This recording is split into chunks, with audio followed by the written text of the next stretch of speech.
Ne știm de 2007 când am venit prima dată în rezidență la Iași.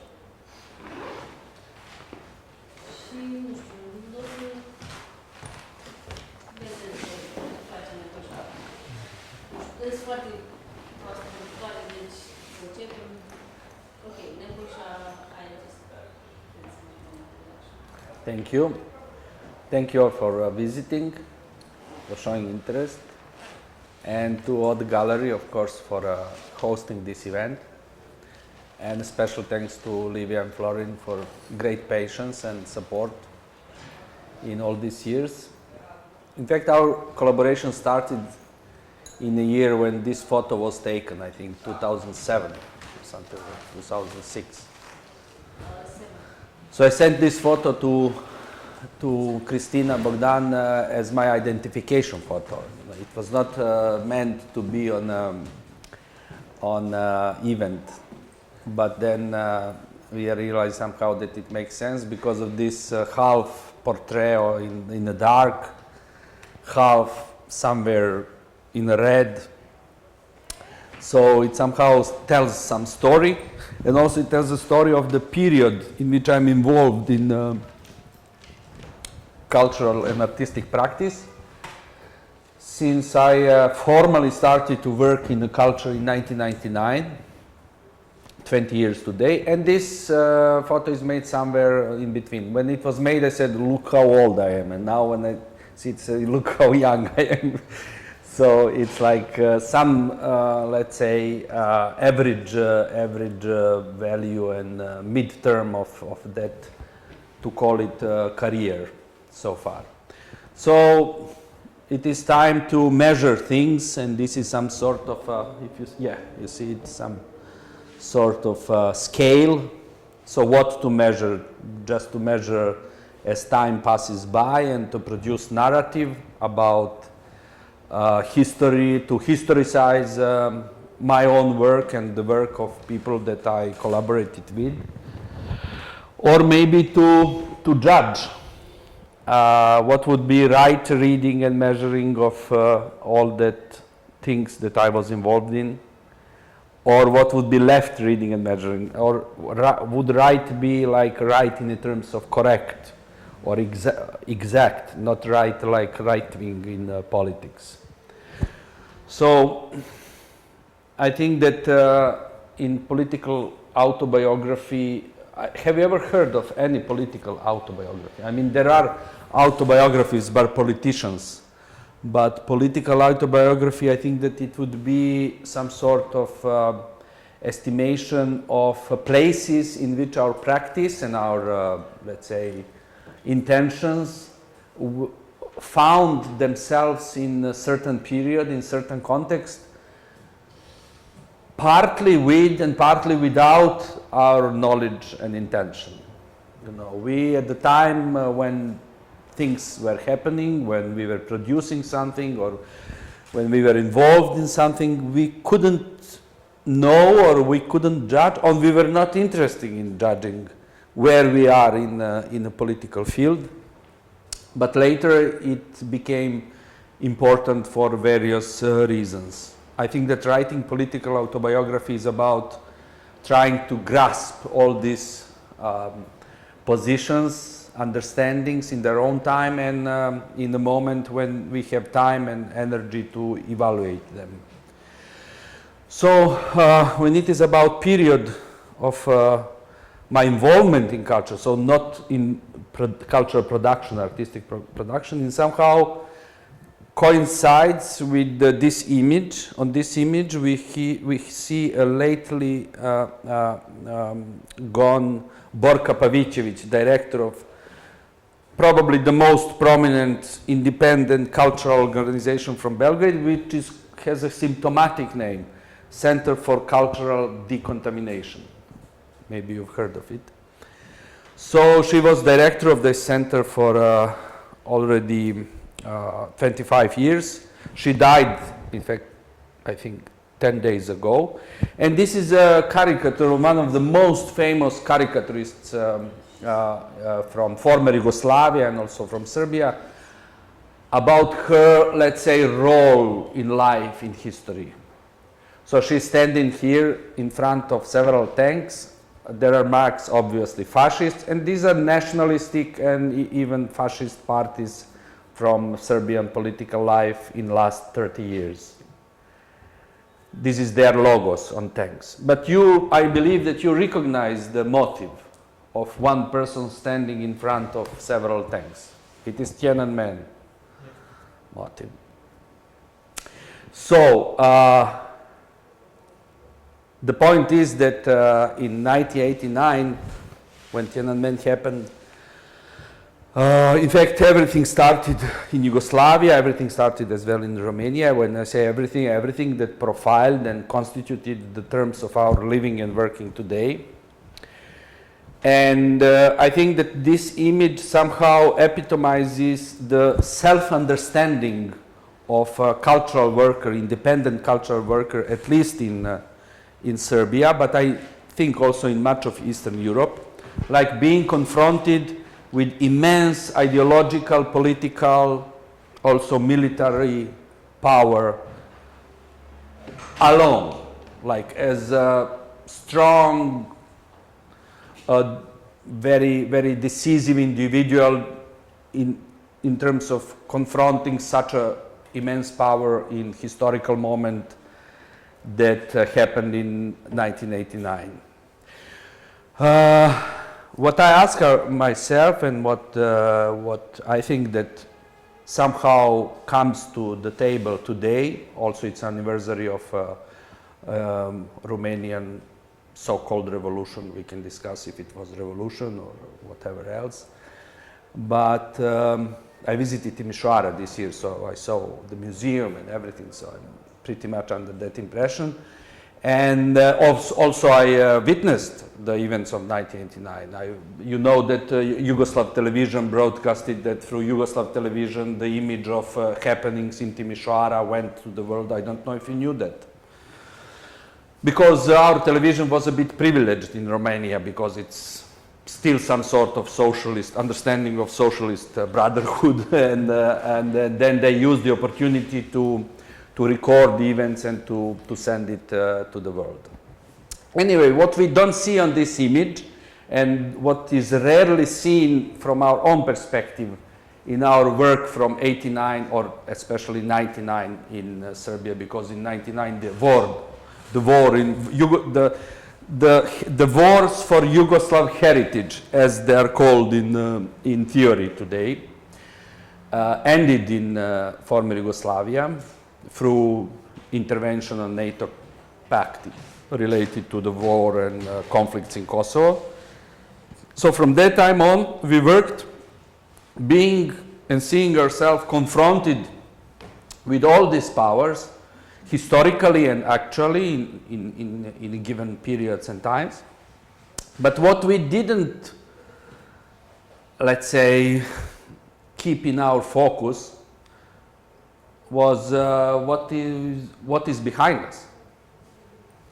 I mean, symbolically, culturally, economically, ideologically, politically, etc., etc. So, because we were not happy to think of it, to, how to say, define it, it became some sort of a favorite attack point of political narratives that see independent cultural sector in some sort of domain of internationalists, cosmopolitan, not national enough, paid by foreign powers, organizations and individuals. Of course, working against the national interest, mostly understood as most of these logos understood it historically or today. Anyway, this is the entrance to Cultural Center X, where I work already for 20 years now. It is our old space, now we are in the new space. Some event, there was this artist, maybe you've heard of him, he makes small miniatures on thrown bubble gums in the street. You know, there are many, you know, like flakes of thrown bubble gums, and then he makes small miniatures on that. That was that event. I think that's him in this blue in this blue shirt. He's French, I think, I forgot.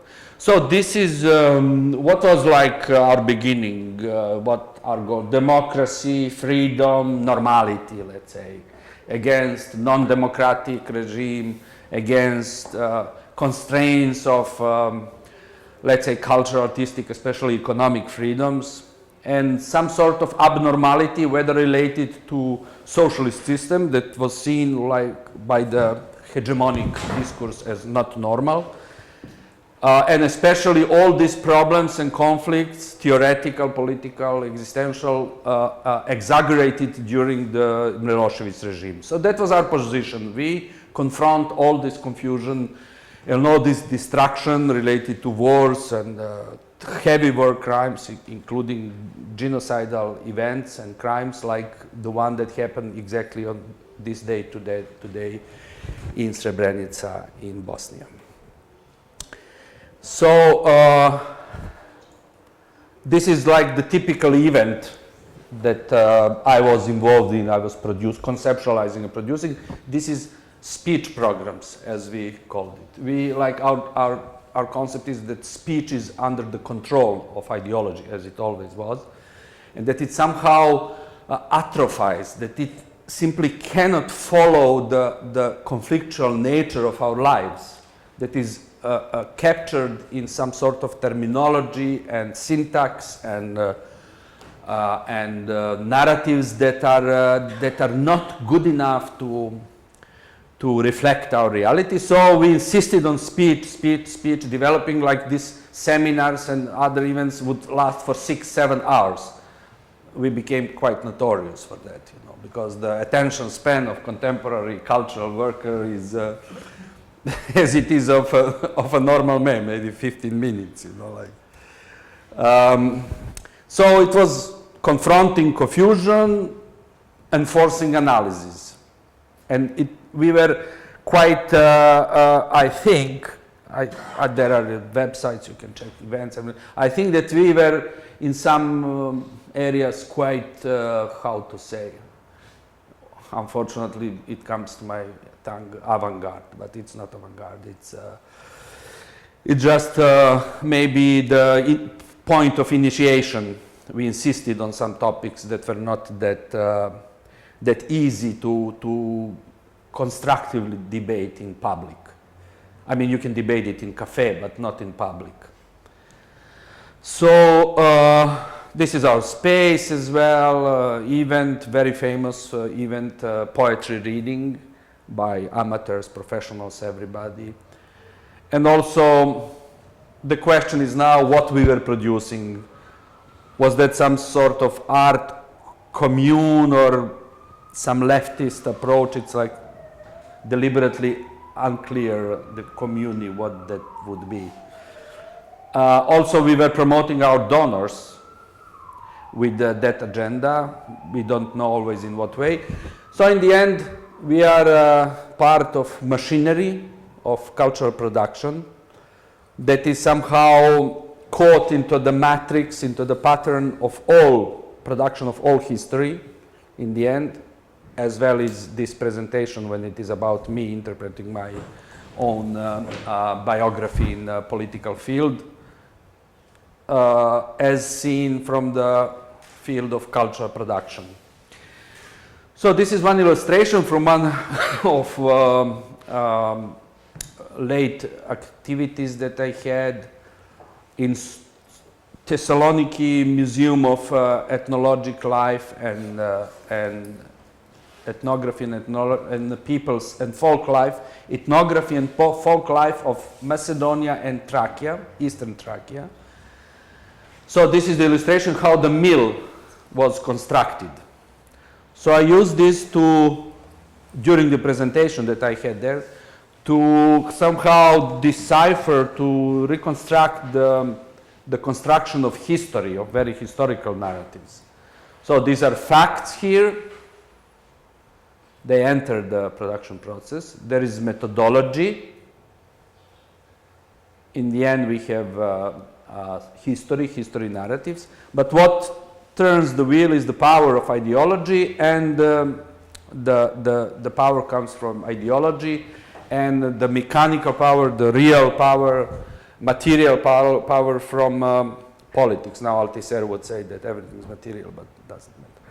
Anyway, so this is how it works everywhere, and in this I will present maybe 5, 6, 7, 8 examples from practice that I had, trying to reflect on them from this point of view. What was the politics at the time, what was the intention, what was the ideological background, and what was in fact the result as seen from the perspective of historization of that practice. So, you know, we have here also authority, which is the ruling class. In this case, it is like I'm ruling my own history, but if the production of my own history, but of course, you know, it's individual standpoint, you know. Many other subjects should be included into the production, but we know that in bourgeois society, we are happy a little bit to be individuals, you know, not to share spoils, but also responsibilities of our class, let's say, or our group of organization. So which scientific method is there? I just used it there to present what is the place of folklore in all that. It's like a decoration, you know, because in that museum, like in Ethnological Museum in Belgrade, like in Ethnography Museum in Skopje, probably the one in Bucharest if it exists, like folklore is somehow the like final layer of beautification of national and nationalistic narratives of a history of the people. But now, since we are in art, folklore is out, and what is there is art instead of folklore. Here it is.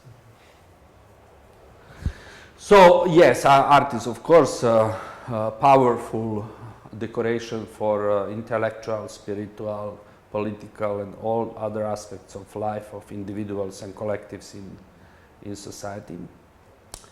And from that point of view, I think that when it is about method, you will judge what was my method in providing this story today, but I want to use this as an illustration, and there is always some conflict. You know, how to approach, whether to approach critically and ironically to our own history or histories, or to be very serious and to be very, how to say, exact about factography, representation, interpretation. So this is one caption from the museum in Thessaloniki, and just it doesn't matter what the text is there, but you can see that there are some letters are missing. You can see here. And no matter, it's maybe 5% of letters, but it's not that easy to read the text without this 5% of letters. It is not that, how to say, it is important. They just fell off, you know, because they were not probably very well like placed on this paper. So what I tried to do during my presentation, I tried to fill in the gaps, you know, like to put the letters that are missing. And while I was doing this, and I was thinking like, now the text is much more readable to me, but I was also thinking, when there were no letters, I somehow had to imagine, you know, what was written there. It looks like you can read, but it is not like that. Only 5% of letters missing, it's a problem. So there is another, how to say, a possibility of reading this narrative. So for that reason that I said, so what is the point of, at that presentation I was in the role of professor of history from Yugoslav socialist times. So it's a Marxist approach. So I asked myself, so it is some classic, very proper, you know, like modernist ethnological science narrative about some exponents and some parts of the exhibition. So I asked myself, what is our goal? I mean, whether to fill in these gaps in these typical bourgeois science-produced narratives, or to erase the entire narrative and to work from that gaps on a totally new narrative. So what bourgeois science missed is in fact maybe the place where Marxist science should start from. Anyway, but what is the context in which I was working as a cultural activist, producer, artist, whatever, and from which I now try to historize? It is the context that, when it's about history, it is the context of historical revisionism. Historical revisionism is, at least in activist circles in Belgrade, is seen as a practice of intentional change of historical narratives without a proper scientific methodology behind it. Like in former communist countries, I put quotation marks because not one of these countries called itself communist country. In these countries, now the tendency of historical revisionism is to demonize not even the regimes. Regimes were bad in many cases. I think personally that this regime was very bad. That also in Yugoslavia, for a variety of reasons. But system is something else, and ideology is even more different than regime and the system. But the goal is not only to stop on the crimes of regime or the system, but also to vilify and demonize the ideological standpoint, you know, no matter how and to what extent this standpoint was at all present in these societies. So it goes like, when it is about, there was a mockery Facebook page which was banned, called Historical Facts, and they were mocking historical revisionist narrative, you know. So they were going with emphasizes their approach. So they would have such an image, and the title would be "Space Program of Tito's Yugoslavia. Communists are trying to climb on the moon." You know, like. Or this image, and then goes, "Communist leader seizes puppy from this kid because its father was an intellectual." That is like a famous narrative of revisionists, like the cream of Serbian intelligentsia suffered after communism. They were executed, this and that. When you go into facts, there were episodes of terror and discrimination, and then, but you know, compared to the narrative that is empowered today institutionally, that is even not exaggeration, that is pure falsifying. Pretty much like in this photograph. So there is this photograph, for example, partisan units led by Communist Party during Second World War, and then revisionist narrative would go like this. Yeah. Young partisan levitates with the help from Satan, you know, like. Or this, you know. Foreign investor creates a job. So, in fact, but there is no only bourgeois like this black bourgeois or even progressive bourgeois revisionism. There is also communist revisionism. There were also struggles, huge struggles, you know, during Stalin's era in Soviet Union. You are a revisionist, you go to Gulag, you know, and all that. I mean, it was really terrible to be involved all the time into interpreting Marxism, it's that Leninism as well. And I think that we witnessed some sort of communist revisionism even on a conference dedicated to the 150 years of first issue of Capital, I think, in Rome 2 years ago. When he had a huge conference, all communists from around the world, and every and each of speaker was going like, okay, communism failed, okay, communism failed, okay, communism didn't do it, okay, communism was like this. And then not other person, but some scientist from Switzerland that is not communist at all, came to the fore and said, "Oh, I'm sorry, I'm not a communist, but how can we tell that communism failed when?" And then he started, he researched the development of countries under so-called communism in Eastern Europe, and he compared it. I mean, this period is uncomparable to anything before that and after that. in terms of overall progress, not individual, not how intellectuals lived or how, I don't know, how good was, I don't know, the diet, the food, etc., but overall progress, like historically speaking. I mean, he's not the only one. You can check the introductory speech by Eric Hobsbawm, historian, very famous historian, on the occasion of opening of Central European University in Budapest, now the one that is under huge pressure by Orban. And he said, no, next to all horrors, all problems, all really huge conflicts, you know, this period is the best thing that happened to the peoples of European Europe in history. If one English historian has any hidden interest in saying something like that, okay. Anyway, this is the intervention. Is there communist handwriting? How we can relate to that sort of revisionism, and what is revisionism in the area, in domain of communist thought and theory? So this is the intervention by Florin and myself. We did it, we made it on the wall that was full of comments around, you don't see, not Steve, full of comments. It was an artwork related to the conference and auxiliary exhibition to the conference.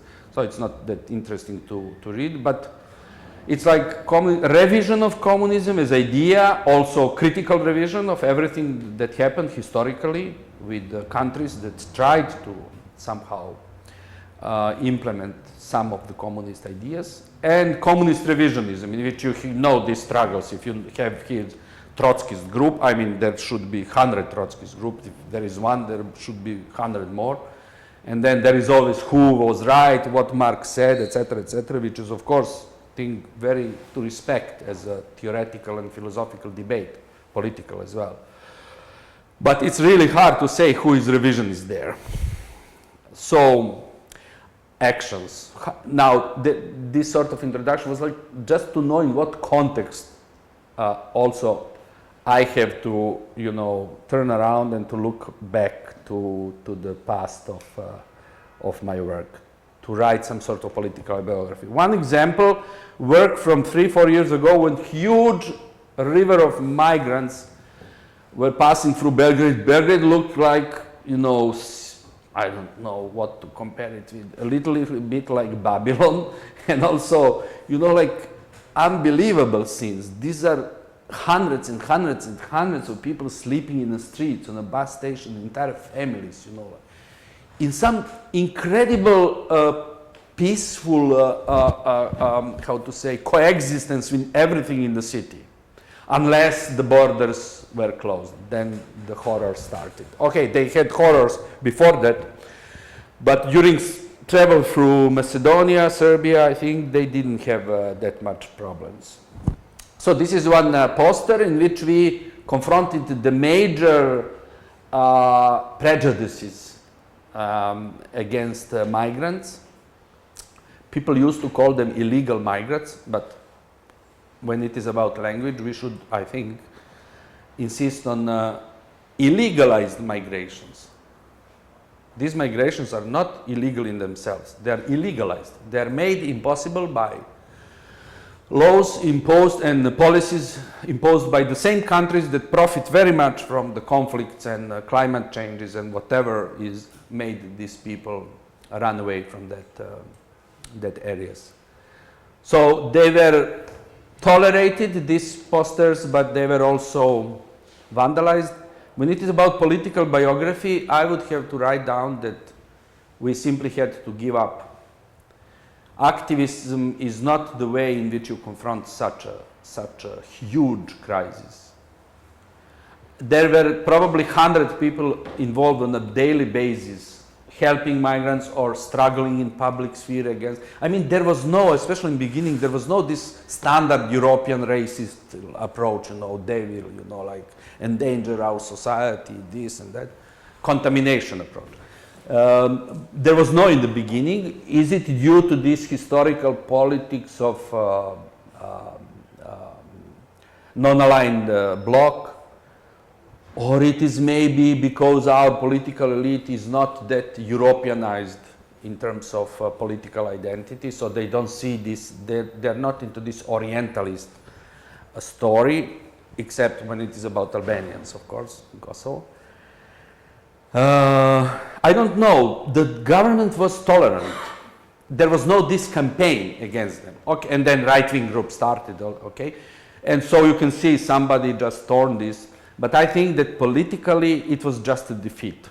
It was huge defeat, because we had all our arguments, we had also means to print it, to post it. We were present in media, but we had to give up. We had to give up. And you know what is going on today. They are like heavily maltreated everywhere on their route. Another action in front of the Museum of Terror in Budapest, maybe some of you know it. Terrorháze, you will see it. When I saw the exhibition, it's about terror, totalitarian terror. Of course, it's around, let's say, 10% of fascist terror and 90% of communist terror. And I did this in small intervention. My question also somehow illustrates the entire period of transition, I said to say of fascism, something like that, because we know that during transition in all, especially Eastern European countries, now it is not more only Eastern Europeans, fascist ideology reappeared, re-emerged. Whether in some mild, let's say, variations, whether in open variations, which were of course also suppressed in bourgeois parliamentarism, but you know, they are there. If they are more skilled, they can make it also to the power. So it is I think that this period of 30 years is also can be summed up critically and ironically in this sentence: better Iron Cross than Iron Curtain. I hope that everybody knows what is Iron Cross. Very prominent Nazi and Wehrmacht medal for war, only given in war, I think. So I made it like this, like a small game, and then made this. This is the Terrorháze. It shines in the night for eternal remembrance, of course. And I put it there. This is symbolical, you know, like some sort of a wall of Berlin Wall in front. Of course, no one intervened. And then, of course, there is this problem that is that if you go with the leftist story, especially related to some Marxist theory, you will not be that easily blamed, especially in the art and culture scene. No one will tell you you're communist, you know, right, in order to disqualify you. They will tell you you're Stalinist. It's much easier. It rolls off the tongue. So the problem is, and this is what I wrote in a book of impression, that this propaganda in Terrorháze is worse than Stalin's propaganda, for a variety of reasons. You know, Stalin's propaganda, if it ever existed, it was propaganda of Soviet Union in its most problematic and most traumatizing and most, to say, criminal from the point of communist theory period of Stalin's rule, was something completely different. I mean, you would never, it was heroization of revolution, worker class, etc., but propaganda in Terrorháze, I mean, you have to see it and to understand what is this about. Who is presented there as a victim of communism, etc., I mean, you know that overall, everywhere in Eastern Europe, including Romania, you can find participants in Holocaust being memorialized as victims of communism. It happens everywhere. Anyway, I think that in many occasions, in debates in Belgrade, I was personally labeled as Stalinist, and since I'm not even communist myself, when it is about my understanding of world and my understanding of revolution and my understanding of what is social change, to say, it also becomes a sort of compliment, you know, because as they say, if you want to be communist, you have to be very brave today. and to be very, very much involved in a serious critical view to the world, which I'm as petty bourgeois not in capacity to practice. This is one project with which our center became very, how to say, visible on the scene. What we did in 2000, year 2000, 2001, like the catastrophe is over. We get rid first of communism in the character of Milosevic, who was in fact neoliberal reformer, but doesn't matter. It was very, you know, handy to label him as communist. Transition, finally, we are becoming normal society, etc. So what is lacking there?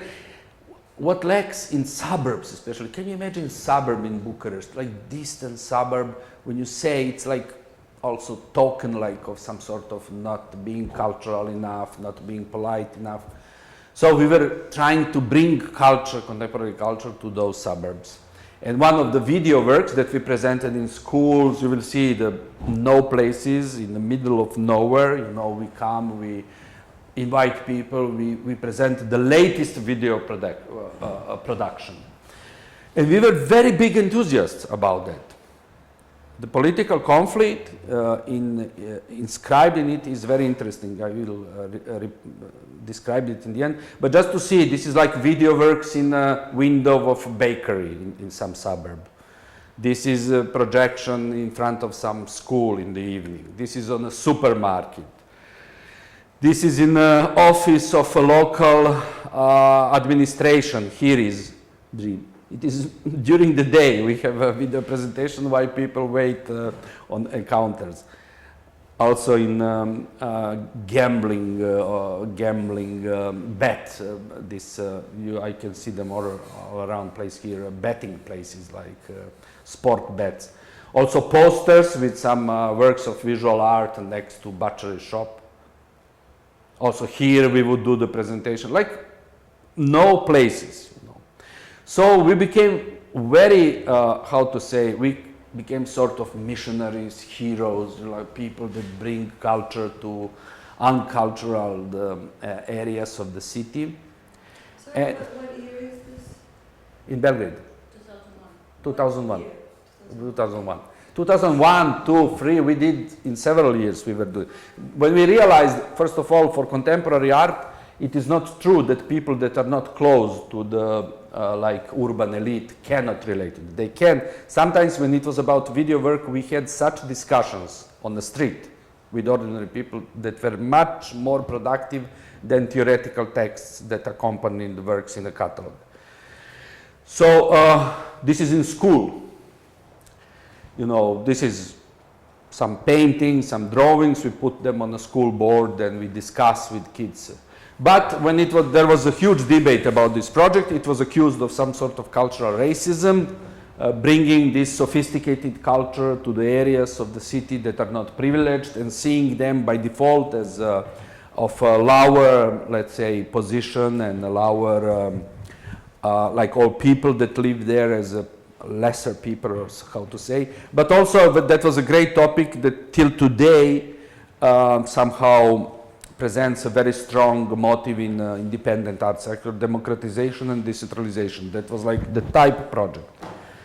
And also missionary work, but what is missionary work in capitalism? We have to ask ourselves, which we didn't do at the time. So like because we were attacked for this variety of issues, my standpoint was, I'm continuing the cultural policy of socialism.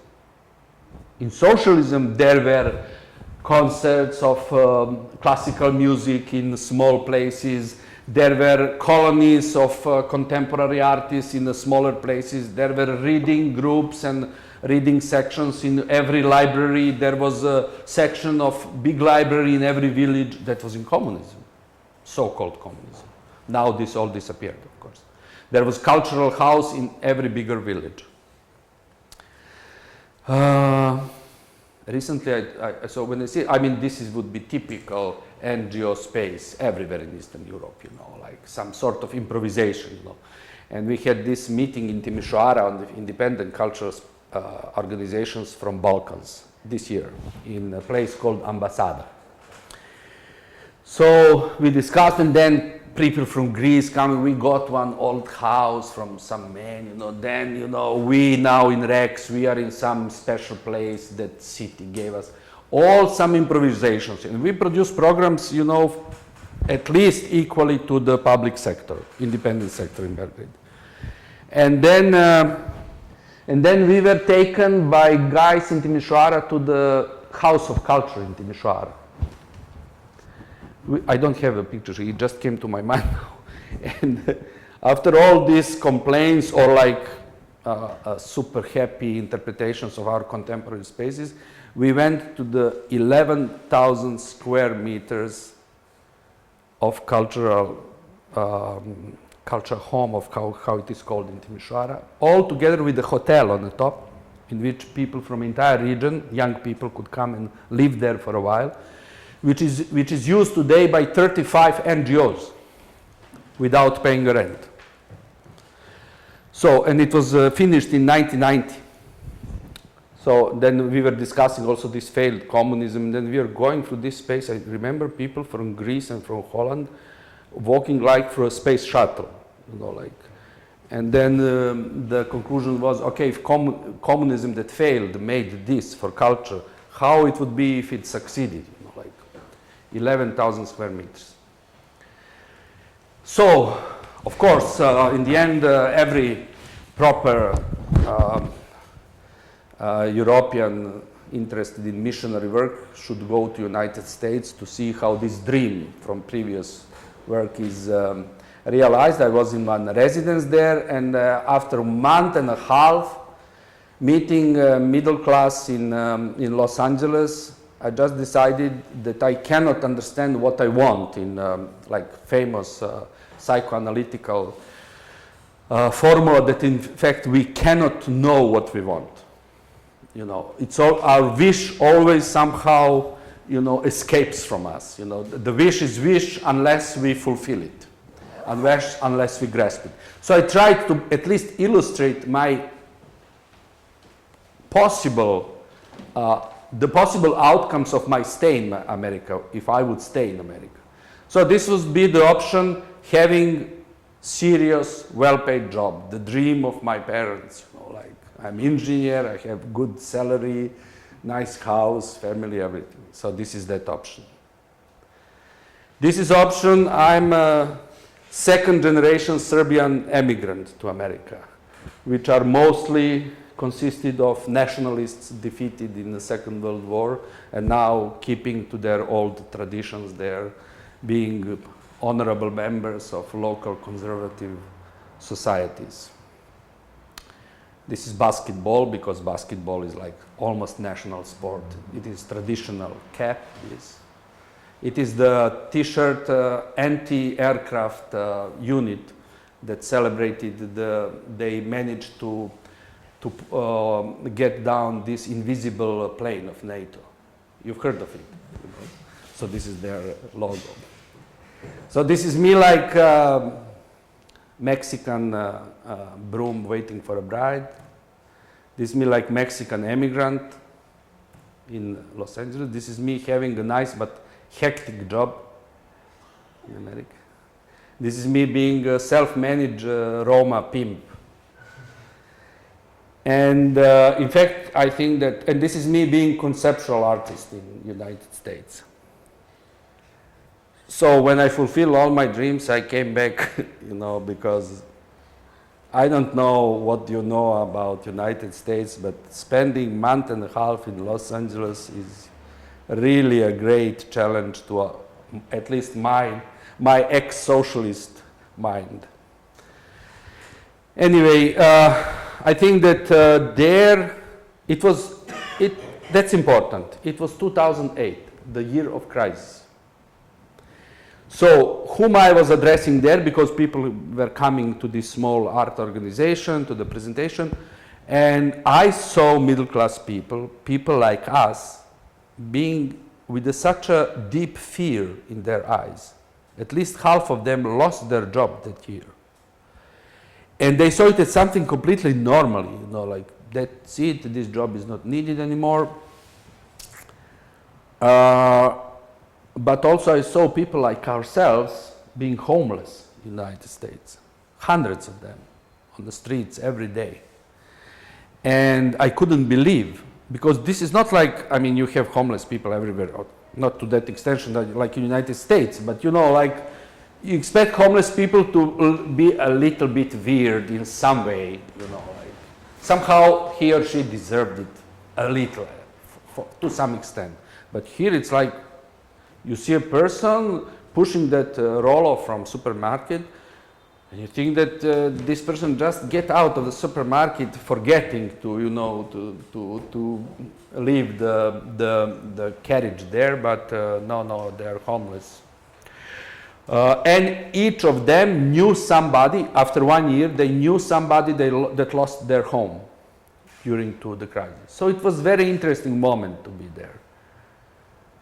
Anyway, next project is a project in one suburb of Belgrade where the first social flats are built. So social housing after socialism.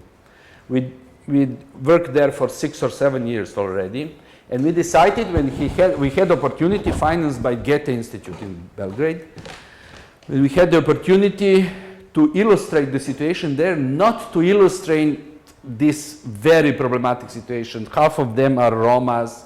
There were grassroots fascist demonstrations in a place against Romas. Million problems. People cannot pay for the running costs, etc., in a social flats. But anyway, what we did, we didn't want to represent this building there, but we represented the class society in our work. So this is the upper class here that keeps the ruling class, which is of course European elites. This is national and city functionaries. This is us, middle class. I mean us in Belgrade, I don't know here. Anyway, you see this nationalists, this is Serbian court of arms, this is activists, this is also some Roma families are also middle class. They are of course confronted to the poor Romas in that settlement. And this is down there in the war for survival. So we did many interviews in the place, and these are excerpts from interviews. We talked with Republican and city officials that are in charge for their situation, so these are excerpts from interviews. But when Goethe Institute director saw this drawing with the EU politicians on the top, he became mad and left the exhibition. Later he apologized. So this is how it was exhibited. There were some sort of ladders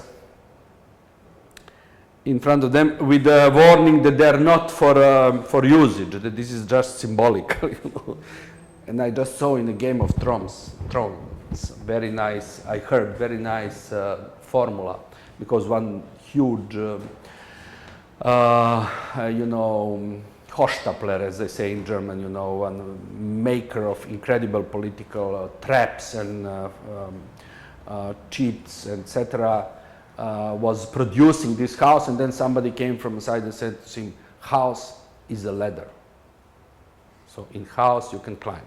And we have to ask yourself, because if we can describe with one word the public sphere of bourgeois society of today, everywhere, especially in Eastern Europe for a variety of these reasons, it's confusion. The elite rules through confusion. I mean, you can find poor people being anti-communist. Totally, because they believe in that narratives, you know, but this is confusion. I mean, poor people should be for communism because they live much better. Anyway, this is a colleague that did this work with me. Okay, now here, what is the question? There is a huge problem in this, because through this work, we are very much present in public. We appear as heroes that, you know, helped poor people, that criticize society for being so cruel, so unfair towards those people. We traveled, we had presentation in London, I think somewhere else as well. And what accusations are serious, you know, why are you doing this, you're exposing these people, maybe it would be easier for them if they are not exposed, maybe they would be tolerated more by the system, you know. Now our standpoint is we produce different narrative. This is what we do with this work. We stop narratives about them being lazy people that don't want to pay for the expenses. We insist on the fact that they cannot pay, etc., etc. So politically, you know, working as I think Badiou put it, help is a violence. No, working on the level of helping, it's a problem. The next project, I do it for years. I recover modernist furniture. I mean, in a way that I can. So here is one chair recovered with a pair of old jeans. When a craftsman that is doing this for me, when he heard what I want to do with this chair, he said the title of one old song from Yugoslavia, "Let's Get Crazy." So this is what is written here, "Let's Get Crazy."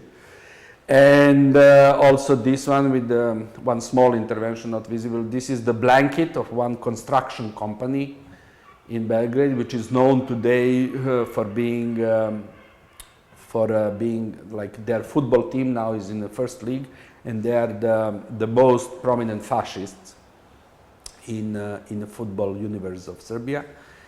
But these signatures are from socialism, and somehow I think that this very comfortable chair somehow makes some sort of a question about all the topics. This is one also photo. This, okay, one work as well. So am I nostalgic for socialism and socialist modernism especially? Yes, I'm very big fan of socialist modernism.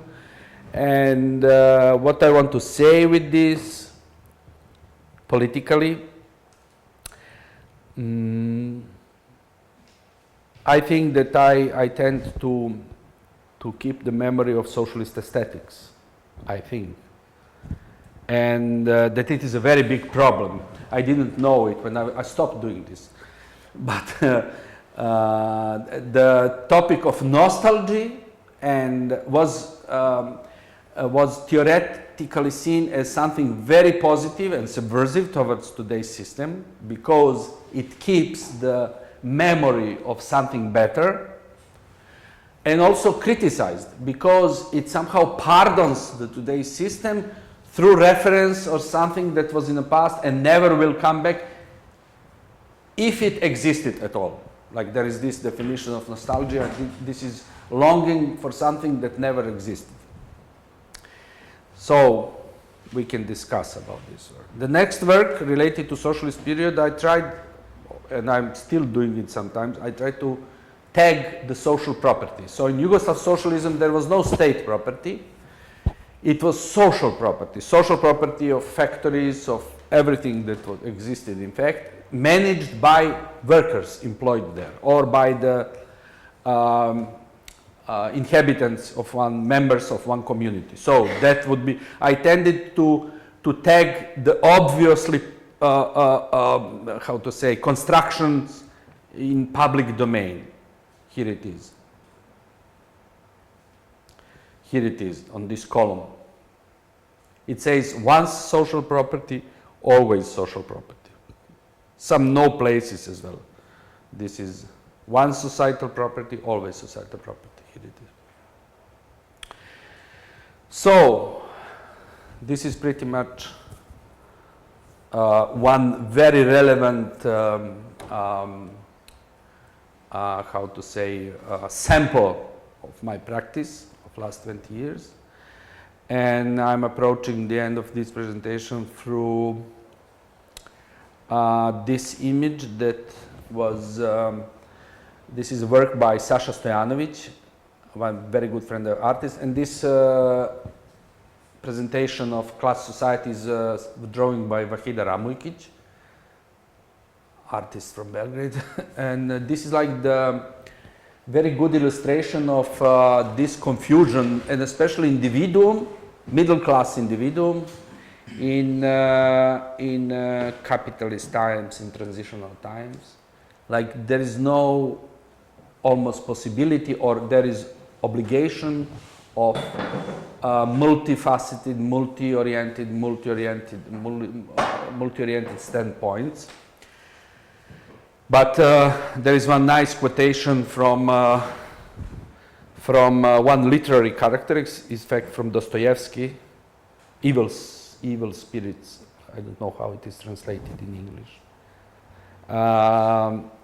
In which he criticizes revolutionaries, also liberals, and then there is one character saying for aristocrats and this like old elite, but also for these careerists, there's nothing more important to you than the truth, except in the case when the success is more important than truth. I mean, in writing of projects through which we have to get our funds, I think that this formula works quite well. Anyway,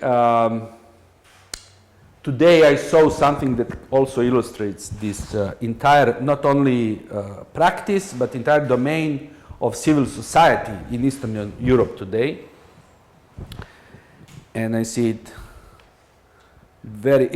it reminded me, this very strange combination reminded me on construct of civil society in or on Eastern European societies. They are built on a very problematic foundation. They are some sort of continuation of middle class paradigm from period, probably interwar period between First and Second World War, in which in fact all European bourgeoisies were quite happy with the development of fascist ideology. And also on the paradigm of middle class success and well-being of middle class. And I also think that in the end our understanding of civil society is quite restricted. I mean, if you say civil society in Belgrade, these are NGOs, and that's it. But civil society, strictly, theoretically speaking, includes syndicates, include church, include right-wing groups. This is all civil society. So, I think that in further historizations, I think that the grid, the coordinates within which we evaluate, we produce narratives, should somehow take into consideration some of these problems that I encountered, dealt with, or simply ignored through my cultural and artistic practice. Thank you.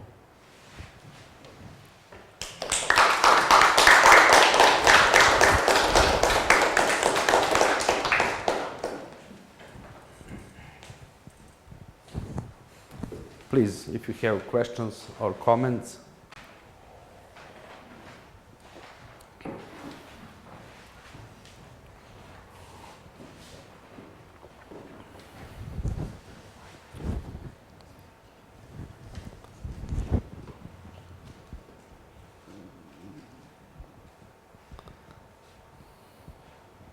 No comments, no questions.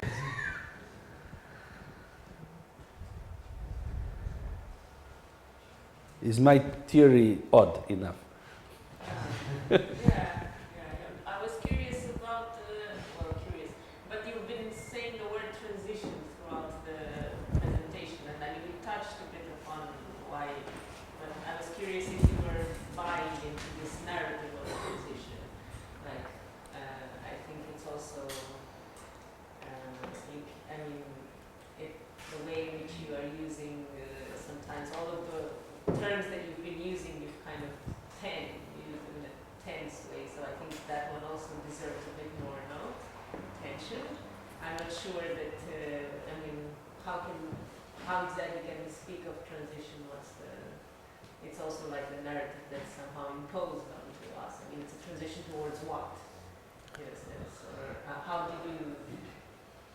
It's transition from attempts, historical, most impressive in historical, in both ways, negative and positive, impressive historical attempts to introduce socialist paradigm into several societies, let's say in states in this area of Eastern Europe, towards something that is called periphery capitalism. I mean, there is overall consensus. What is periphery capitalism? Or as another more exact theoretical, a little bit more, how to say, picturesque terminology says internal colonies.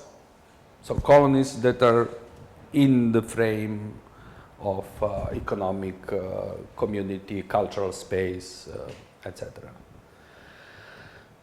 I think that there are so many. I mean, I was pro-transition. I was against what was called then socialism. I was against that regime very much. I spent 90s in demonstrations, even before in 80s.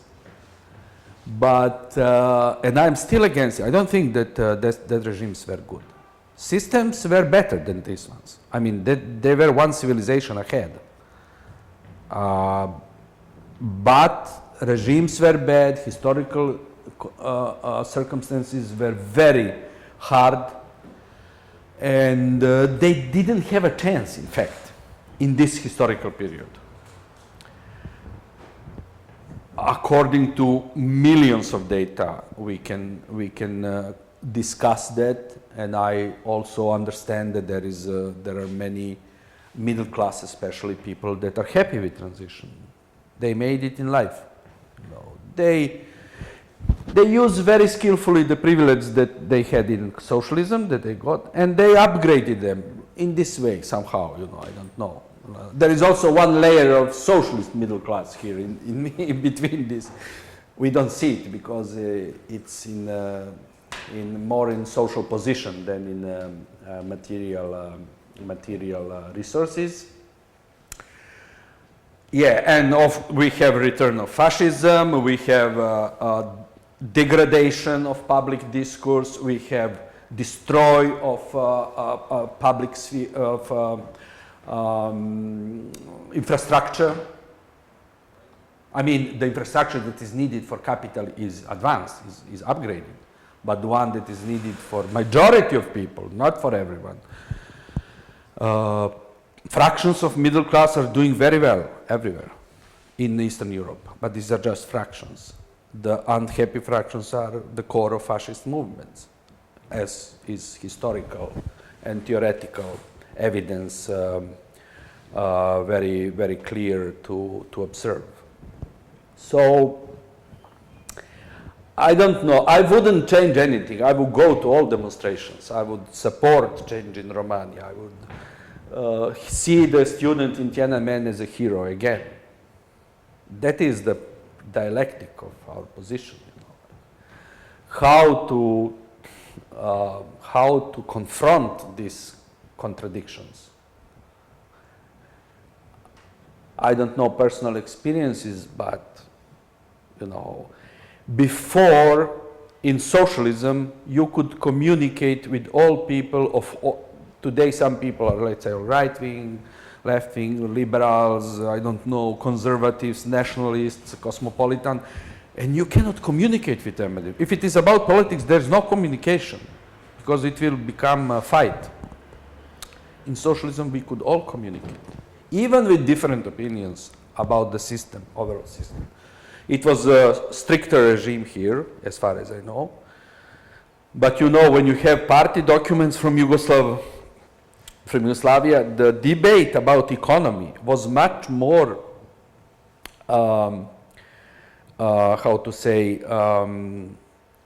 much more heterogeneous than the standpoints. There were many different standpoints. Today, all parties in all parliaments in all Europe and all world are neoliberals. You know, they interpret it in different, let's say, different moduses, like more nationalistic, more liberal, but they are all for liberalism in economy, or what is called liberalism.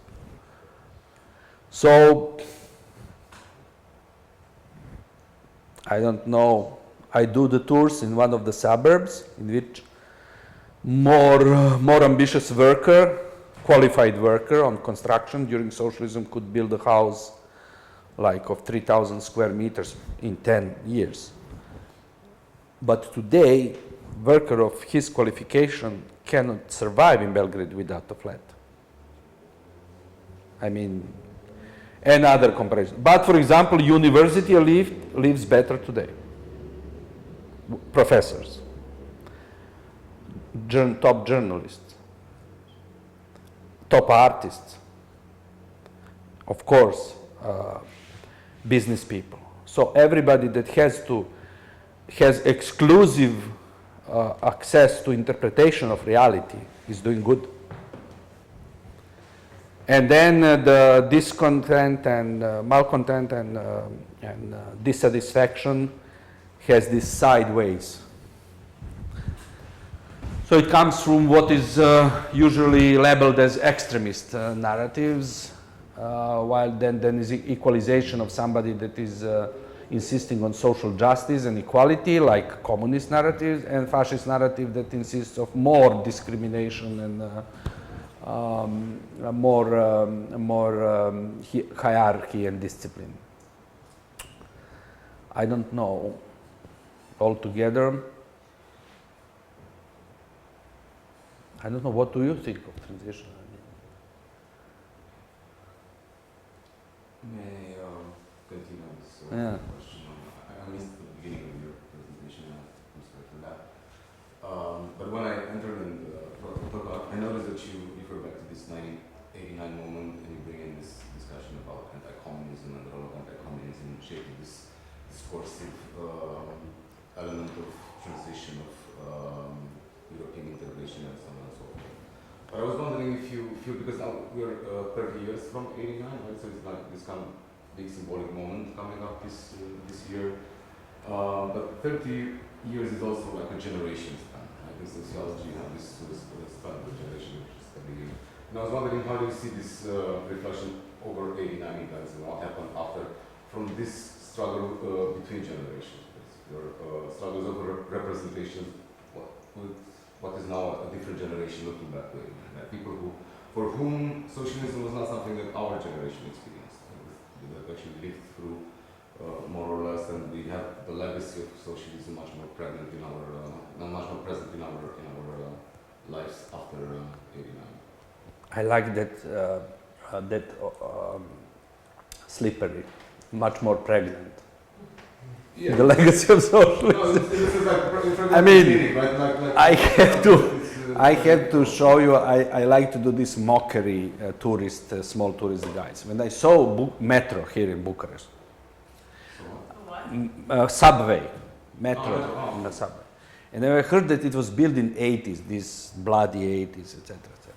I had to write one small note on Facebook saying that communists had to hide traffic confusion below the surface of the ground so that they can observe all people, and you can see how easily you catch up with that narrative. You know, that is the most beautiful subway that I saw, and I saw at least 15 subways. It is not luxurious, it is not spectacular, but it has the most, how to say, there is some natural ventilation in it, for example, that you don't have in London tube, not even in Paris tube, not even in Stockholm tube. Okay, there are different conditions, geographical, but I just want to say that no person would know for that. In all Yugoslavian historian scene, what was built during socialism in Romania, but everybody would knew about, 1989 and Ceausescu being show trial for Ceausescu, etc., etc. So if you ask me about generations, my proposal would be to see that movie Diploma, or how it is called. Maturation. Yeah, that's my answer. That's my answer. Young people do not dare to say that they would maybe like to live different lives then this older generation somehow imposed on them and also acquired elite from older generation. It's not the same if it is elite of older generation or it is working class older generation. According to this independent article that I saw recently, more than some 60% of people in Romania think that communism had more positive characteristics than negative. It doesn't mean that they would change it. But I mean, there was inquiry in Bulgaria, in Albania. Like in Bulgaria, it was with some women group, how they see reproductive rights, how they see the differences between reproductive rights in socialism. Now, of course, that they were better in socialism, but they were totally aware that many things they lacked. But we had care, we had a kindergarten, we had jobs, we had free time. You know, it's not something to forget that easily. And then right-wing feminists are coming up with theories. There was analysis of this inquiry by some right-wing feminists saying that communism brainwashed them, so they cannot understand how bad it was for them. I mean, if this is not racism, I don't know what is racism. Also in Albania, 35 people say that communism was bad. Then there is panic. How this can happen? You know, like. So I think that in the context of ideological hegemony of bourgeois values, it is very hard to measure any social conflict, to understand what is going on. And art can be very productive in that terms. It can simply reveal, it can provide means, it can provide insights that bourgeois media cannot provide, never. Yeah. Yeah, thank you for the presentation. I have quite a specific question. I was wondering, you were talking about a bit about the well, how was at the beginning the situation with the refugees, with the migrants coming from war zones, and that it was kind of okay at the beginning. So I was thinking a bit about the situation in the last year with a lot of like harassment and criminalization of the activists around the solidarity with migrants, and also about the recent criminalization and arrests of these housing activists. And I was wondering if you could comment about the current situation. Is there some sort of like crackdown on political workers? Is this kind of like what is this? What is these events the signs of? Kind of. Yeah, good question. I mean, I think that I saw several phases of this type of crackdown. You know, whenever activists manage to produce some sort of discourse that really endangers ruling narratives, there is a crackdown. You know. So when it is about migrants, in fact, crackdown came on its own through exhaustion. I mean, you cannot deal with such a flow of so many people from activist projects. There were some that somehow professionalized in that. Then the authorities restricted them to different places in a city. Then the migrant flow was reduced several times. I don't think that more than 1,000, 2, 3, 4, 5,000 people enter yearly in Serbia, and before it was 20, 30, 40,000, a year, as far as I remember. But it was huge difference. Also, the entire, apparatus, ideological apparatus of all states in European Union is very sensitized on everything. And hence comes the pressure on these activists, on these people that save migrants on the sea, etc., etc. A similar thing happened to this housing activism in Belgrade. Because they managed to stop evictions. I mean, they would appear in front of the flat when there is now this new branch of lawyers, the executioners, so-called executioners, very proper translation. Maybe it's not good translation in terms of law, science, but it sounds very good because state couldn't deal with it. They send police, then there is a problem. Now they introduced these executioners, lawyers that in fact do it with the help of police, but there is immediate, not only what they get from the state for that, but also their fee, but also they trade, they are into market. It's not black market, but it's very restricted market of all these spaces, all these flats and houses that they help in eviction. So it's normal thing that there is a lawyer's office that insists on that, brings private executioner, security, etc. It's the same situation. And then after that, their brother buys the flat, you know, like from the, I mean, if it is not organized criminal, I don't know what is. Of course, when there is a crisis, when activists manage to confront it, then state introduces more restricted law. Now, if you stand there and you disturb officials in fulfilling their task, you can end up in prison. And now they have this, but they are even more cautious because this activity was very popular, and they would get 30,000 supports through Facebook, etc. You know, like, and they managed to. They now not even that they not only that they bring much more aggressive police, but they come earlier than scheduled. For example, they schedule it for 10 o'clock and they come 6 in the morning because activists come at 8 if it is 10. I joined in some of the actions, but the problem is, theoretically speaking and politically, when we would, you know, autobiographize or historize it, the problem with that activity is that, as one leftist activist properly observed, that this sort of discourse, everybody should have a roof over its head.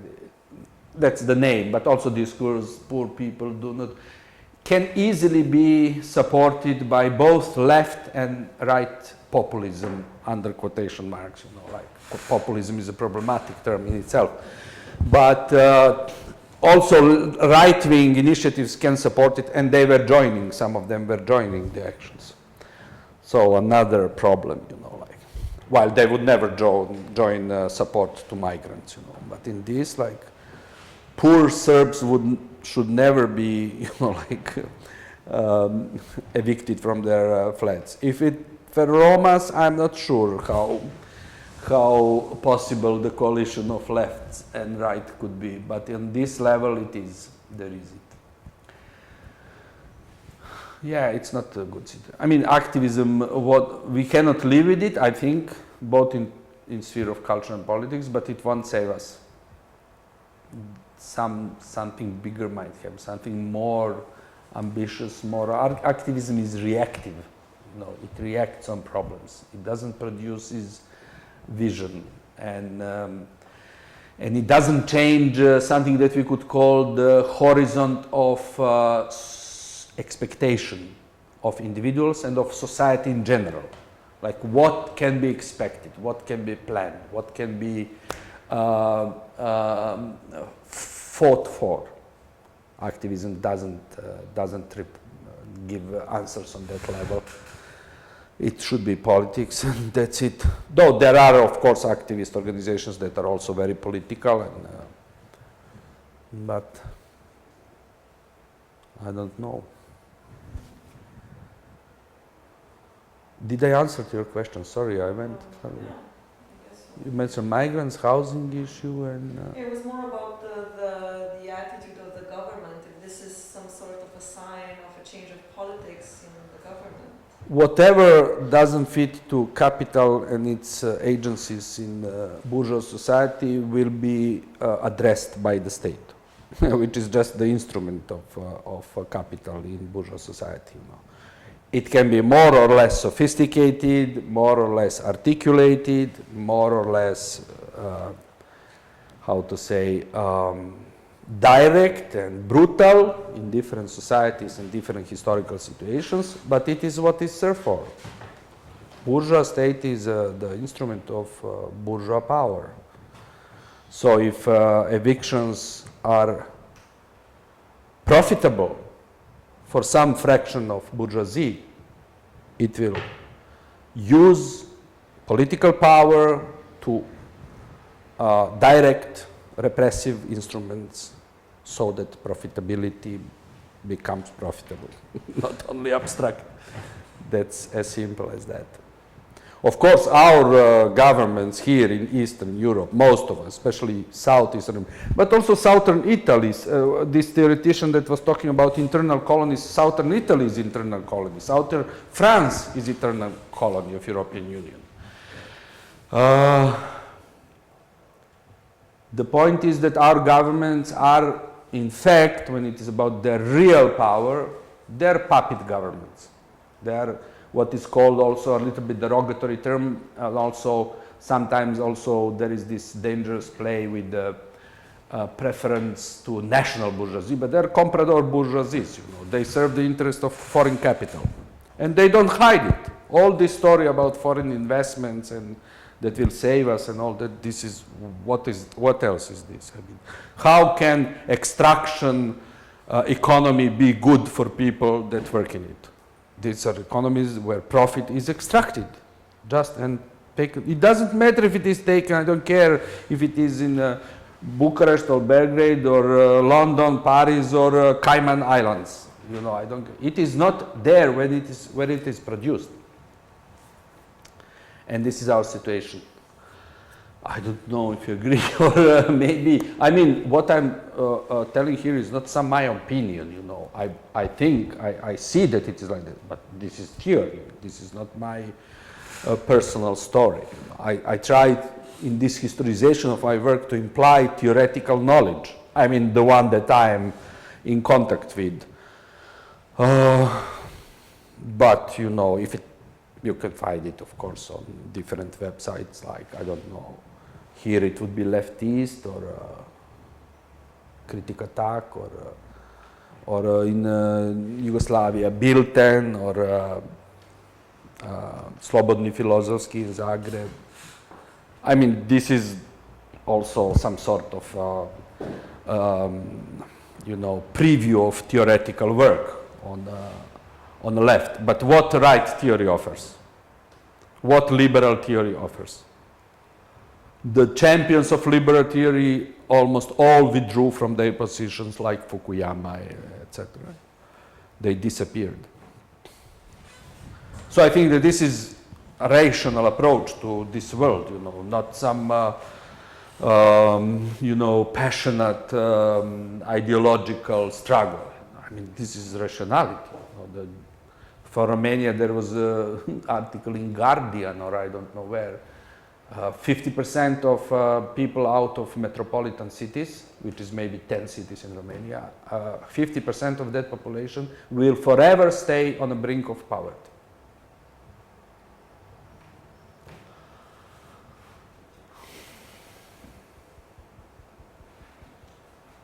In Serbia, especially in former Yugoslavia, there was one very good quotation from one leftist party in Croatia, one real leftist party, not Social Democrats or something like that.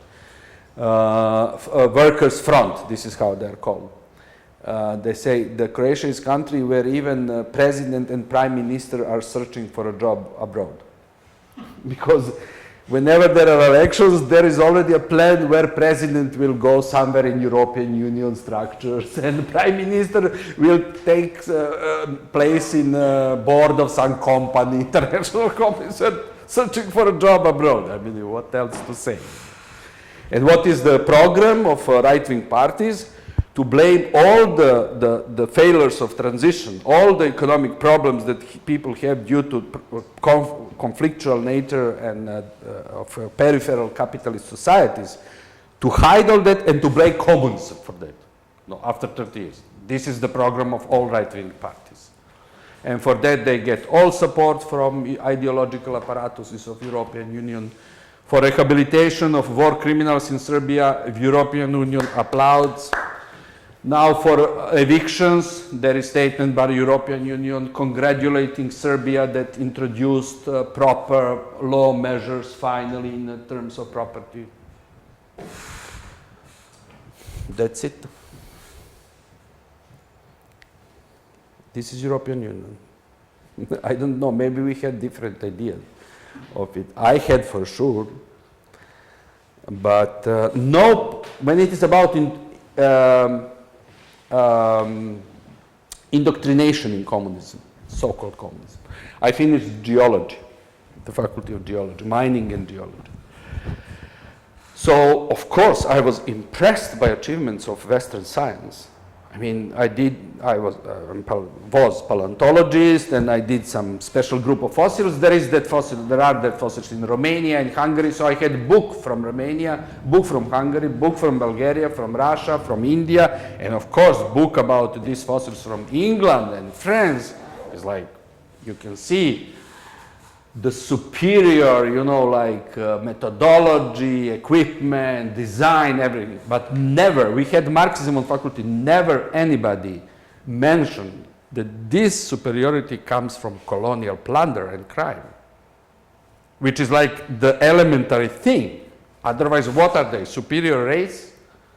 We can, the science in Eastern Europe was equally good, but the entire matrix of that science, like the spectacle, was not present, and also there were no means for everything. These societies had to compete with Western societies that built their superiority as they built it, and it was not possible in 1 or 2 generations. It was totally impossible historically. I had to build so many flats, to build all the infrastructure, to develop some sort of economy that has a goal of overall progress, not just the profitability. It was a huge historical task, and partly it is successful, partly. I think in Yugoslavia, so-called communists, they stopped being communists 10 years after the war. They gave up pretty much communism, any communism. But they simply transferred most of the population from sort of 19th century rural society, pre-modern society, to the threshold of developed world. Threshold. We didn't enter for known reasons, but we were there. So, I don't know, maybe the next generation should trial us, like we trialed Ceausescu. With the same methodology, same fairness and gallant approach. So there was no any trace of insistence that these societies were so strikingly different in developing their capacities historically. No. We learned about colonialism, this and that, and now you need Fanon and other theorists to introduce decolonial discourse. While in fact Yugoslavia, also Romania, as far as I know, and all socialist countries somehow flirted both with the West and these spoils of colonialism that fell from a table of colonial powers, but also with this independent, supporting a little bit of these movements in emancipatory movements in Africa, in South America, in Asia. They were playing this game, But the discourse in so-called communism was totally liberal. In its essence, it was not liberal rhetorically and on the surface, but in its essence. That's it. I think, as I said, I not only participated in this, but I don't know what different I would do. Man is not clever enough in a given historical moments, and sometimes the troubles that are made by actual situations simply make him do something that is not very taught. Or maybe in that situation, as I said, I was not educated to be critical towards Western societies. Somebody would say that we were brainwashed, to hate capitalism. No, No. And in fact, in the end, I think that the move of Eastern European countries or their parts of their regimes that accepted all this trend initiated by part of the Soviet elite and Gorbachev personally. I mean, I see it as I don't see it as something negative. I see it as some sort of a socialist attempt to gain from obvious progressive moments in capitalism. But socialist attempt. Okay, we see in many things you're so good, you develop this, let's share it, we want to learn it, we want to upgrade our societies. But capitalist societies that had to take that hand or that insisted on that merge and equalization of economical systems, they couldn't do it in socialism. I don't think that they had some bad intentions, like some conspiracy theory, but they simply don't know it. Capitalist society think in capitalist way, so this is a chance. This is not this is victory, and then this is a chance. And you know what are factories, what are industrials doing, for example, in first years after '89. They're buying factories in Eastern Europe and just closing them down, just to destroy the possibly competitive production. And it is not, from their point of view, there's nothing wrong in that. One of the methods of renovating of capitalist society is destroying the existing means of production. This is usually done, realized through wars. Huge amount of production means is destroyed, and then of course comes renovation, explosion of businesses, of everything, like it happened after Second World War partly, and after First World War partly, after Second World War, much more conceptually and intentionally, especially in Germany and Europe in general, through Marshall Plan, etc. But it is not. Now we have to ask whose failure is it. I don't know. I think that this is ruling petty bourgeois cultural model of individual working hard on its career, contributing to society, that somehow was the driving force of.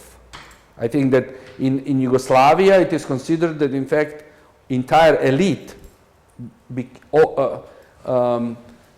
term is embourgeoisement, went into bourgeois mode of understanding the world and society. And when there were student demonstrations in 1968 in Belgrade, the parola of students was down with red bourgeoisie, which was also the justified fraction in terms of demands of demonstrations in Timisoara, not to talk about the entire case now, but workers coming, protesting against the political elite that lives, in fact, one pretty much much more comfortable life than them. It's justified. So red bourgeoisie, yeah. And can you imagine in the Yugoslav case that were pre-war communists, 10 years in prison in Kingdom of Yugoslavia, then 4 years in the mountains against Germans, Italians, all collaborationists, surviving all that, surviving collision with Stalin, and then students, next generation, as you said, comes under your windows and say, you are red bourgeoisie. It was not easy for them. And they consider themselves communists, So it is about communism and what is communism in a socialist or whichever state. Especially in our case, it's like my cousin that participated in demonstrations is coming back and has this badge which students that protested in 1968 wore because they closed themselves in a university, in one of the faculties in philosophical, philosophy, that was in one building, philosophy and philology. They closed themselves there and they had badges, Red University, Karl Marx. this neighbor sees my brother, that cousin, in elevator and said, Karl Marx, watch out that communists will ruin you, with that bet. So communists will in fact attack Red University Karl Marx. Like this is how term communism is how to say, flexible. The ones that call themselves communists didn't practice communism at all, as seen in theory, and were seen by, let's say, common people as somebody that would attack real communists, like real students that like insist on Karl Marx, on equality, on against the stratification of society, against the appearance of classes in socialist society, etc. So it's, but when today's reactionary propaganda attacks communism, it doesn't attack that communist. It attacks core communist values, like equality, sharing, of course, production without market, production oriented to needs, not to profit, etc., etc. This is what they are afraid of.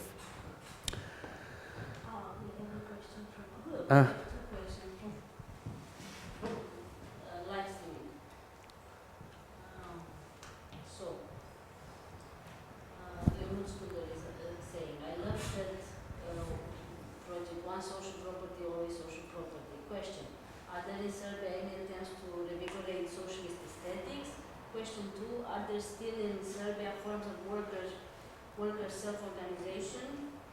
And if the answer is yes, are they being documented by contemporary artists? When it is about socialist aesthetics, I think that it survives in a very problematic way. For example, there is fascination by the monuments to Yugoslav revolution and especially liberation war during Second World War.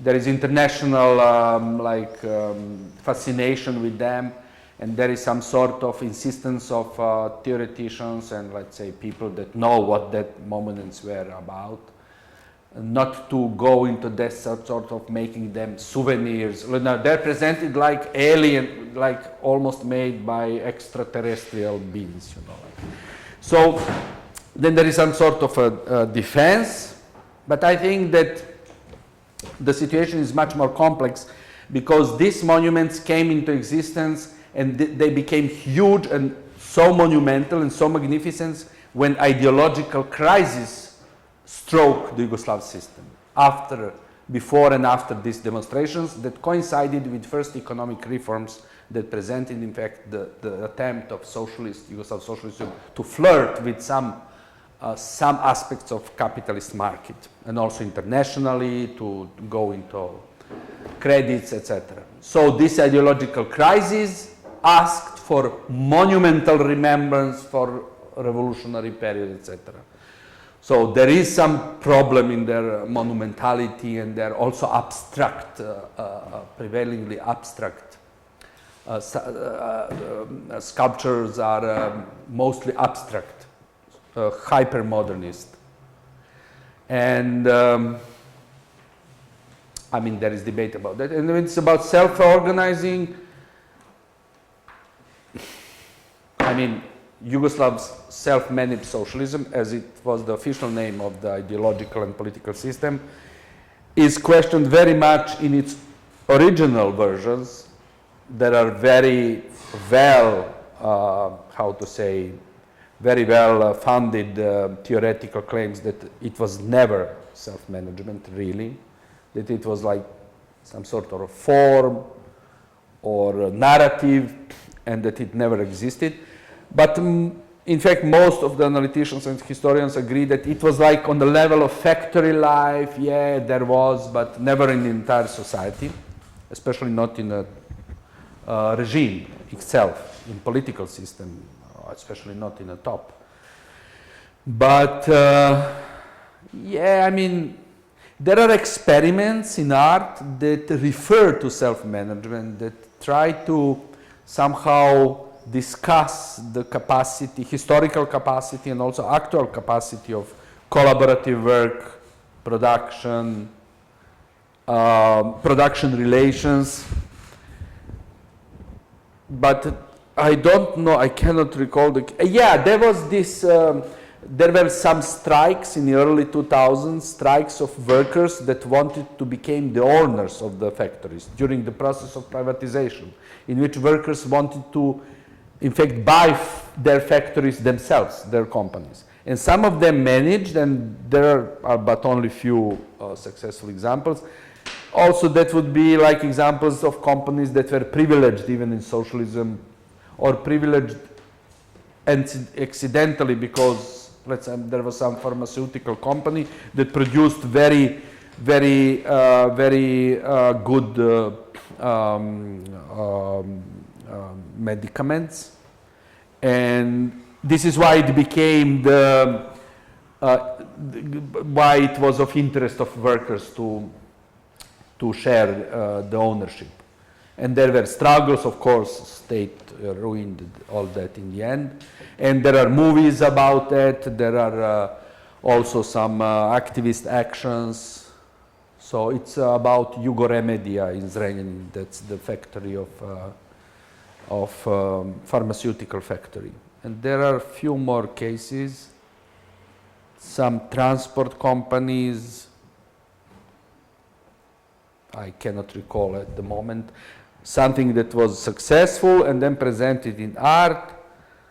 Some small companies became, you know, successful, but with not clear story behind it. Like, it becomes successful since it fired 300 workers, so 100 workers stayed, and it's successful. So, like, it could hardly be a success, you know, politically speaking, you know. So that was the second, and that was it. Okay. Thank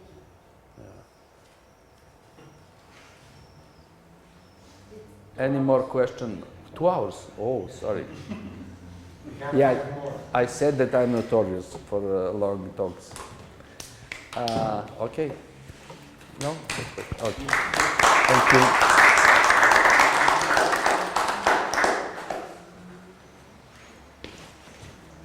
And when it's about social aesthetics, it's interesting to compare housing models in Romania and Serbia.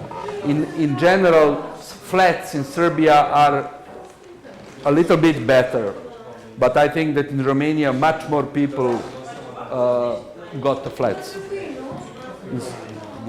In so-called communes. Now they are making flats on the maximum capacity of the law.